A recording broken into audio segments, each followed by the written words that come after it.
మా ఇంటి పక్కనే ఉన్న ఈ కొద్ది ప్లేస్ని కూడా నేనైతే ఈ విధంగా మార్చాలనుకుంటున్నాను.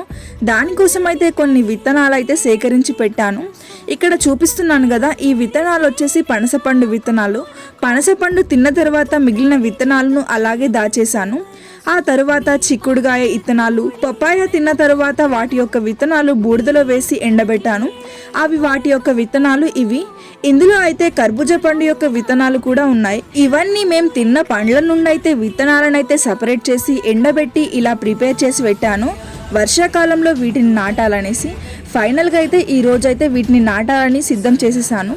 ముందు అయితే నేను ఆకుకూరలు అయితే పెట్టేశాను. ఆ ఆకుకూరలు అయితే కొద్దిగా పెరిగేశాయి కూడా.